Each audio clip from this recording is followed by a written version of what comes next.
Thank you, Seamus. Good morning, everybody. As we know, there's potentially a challenging year ahead in terms of fertiliser price, but maybe also supply. We'll have to see as the year goes on. We want to provide, I suppose, some tips here this morning in terms of successful soil fertility management, which is good for your pocket and for the environment. So without further ado, let's get into it.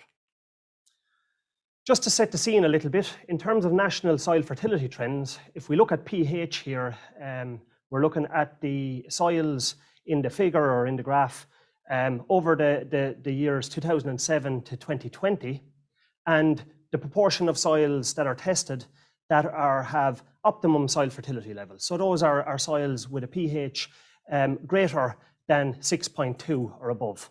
And as you can see there, from about 2007 to 2015, we were moving along where we had between 30 and 40% of soils in the country. That's only 30 and 40% of agricultural soils at the optimum pH. However, in the last 4 or 5 years, this has changed very quickly, I would say.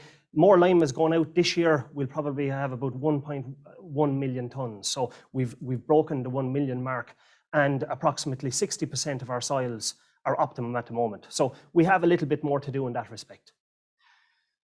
One thing that we can learn from is the past, and what I'm showing here is the fertiliser use survey between 2005 and 2015.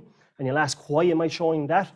And the reason is, we've been here before. We've had high fertiliser prices spikes in 2008, 2009. Many of you will remember that. And what happened as a result of that? You can see there, can urea, phosphorus and potash prices skyrocketed in that year as well, maybe not quite as high as they are currently.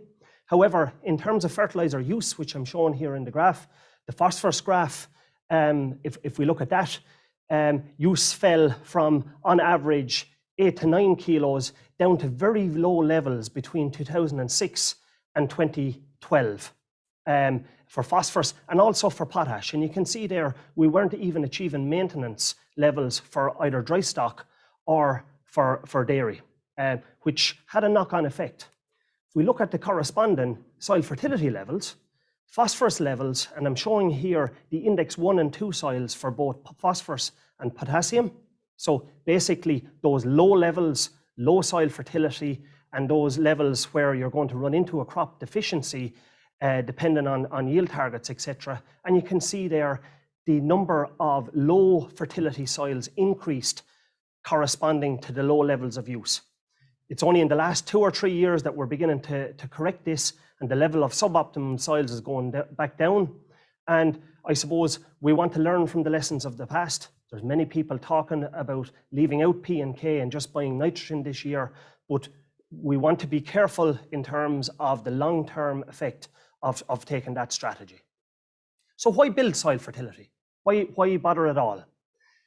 Looking at the figure here, we have soils across the 4 different indexes, 1, 2, 3, and 4. You can see there in terms of the dark green bar, and also I would say the high fertility, the red bar there, in terms of relative fertiliser use efficiency. So this is the recovery of nitrogen fertiliser that we're putting out.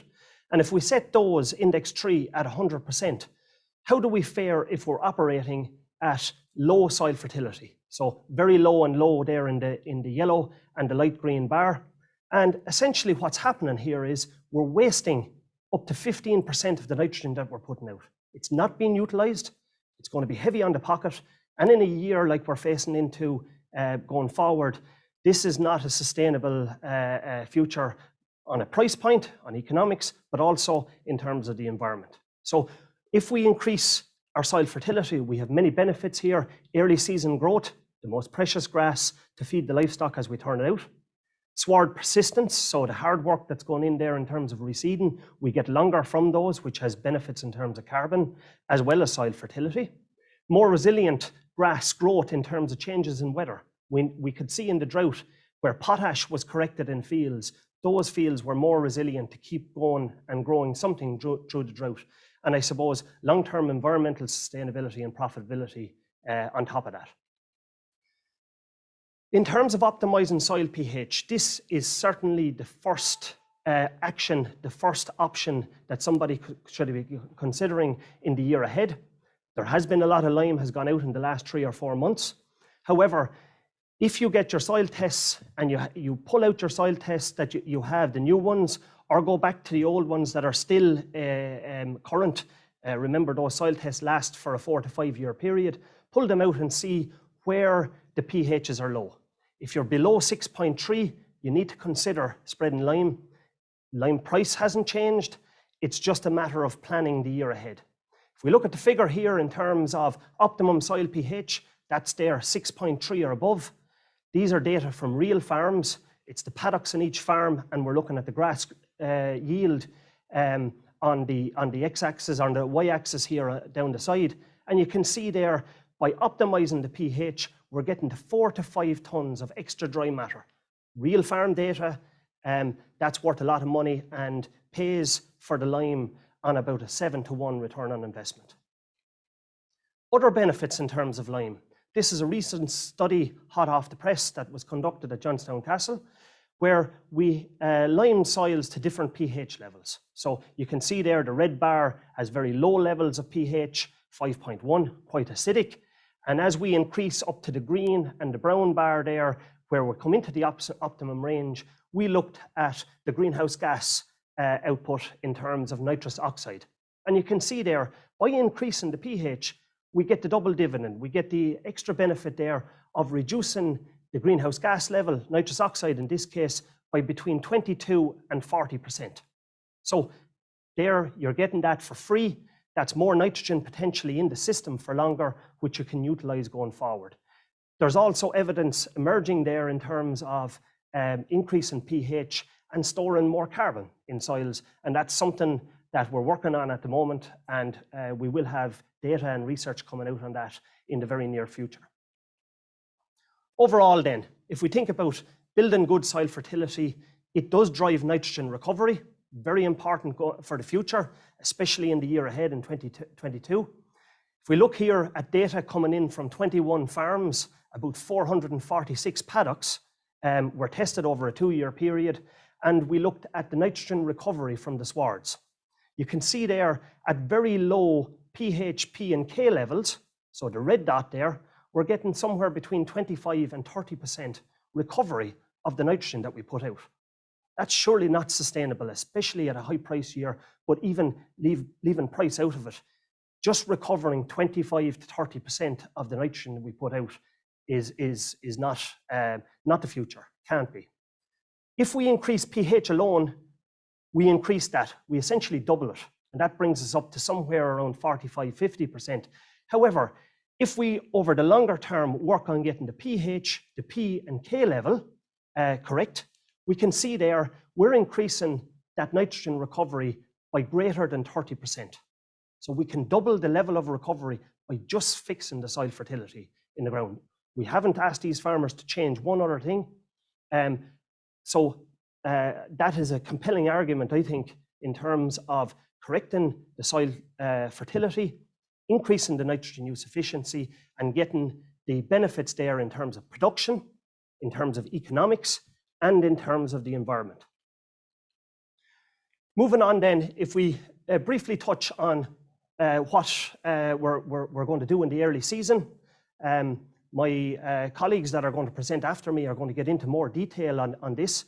But if we think about the early season and the levels of growth that are happening, here I'm using data in terms of grass growth figures. And if we think about the nitrogen required to grow that early grass, how much demand is really out there? We have lower growth rates. We have higher variability in terms of years. We have soil temperature and moisture controlling these growth are too low or maybe too wet in some parts of the farm. And essentially what we're saying there is the total nitrogen uptake is low, and consequently the nitrogen that is required and the nitrogen that we put in should be tailored according to the demand. And you can see there over the last 3 years and in the long-term average, somewhere between 11 and 16 kilograms of nitrogen has been taken up there between early January and about the 1st of March. So again, it's about cutting our cloth according to measure and putting out what we need rather than overdoing it this year. Apply to drier soils first. There's a better response with a moderate grass cover out there. Utilise some slurry. Leave the fertiliser where it is in the first round. Maximise that benefit. But what I would say is don't put out too much because there's not a demand. And then we can always come back and apply to remaining soils. Again, very briefly, avoid cold, wet soils. You can see here in terms of the graph, as the temperature increases, the fertiliser recovery increases. And when we're down in that low 5 to 7 degree soil temperature, we're only getting about 25%, about a quarter of the nitrogen is being recovered. Finally then, if we get into what happens when the soil is damaged, we need to be aware that when soil is wet and we're going out with heavy machinery, we can do damage and that can have a long-lasting effect. What we're looking at here is the effects of compaction according to different soil moisture levels. At low soil moisture levels, you can see there the grass recovery and the grass growth was reduced there to somewhere between 40 and 60% of what it would be when we're traveling with the same machinery in the summer. So again, just be careful, watch your fields, look at your farm before you decide to go. Okay, in general then, just some take-home points.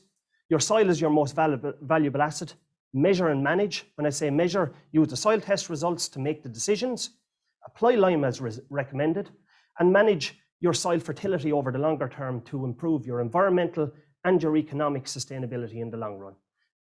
I wish you every success in the year ahead, and I will leave it at that.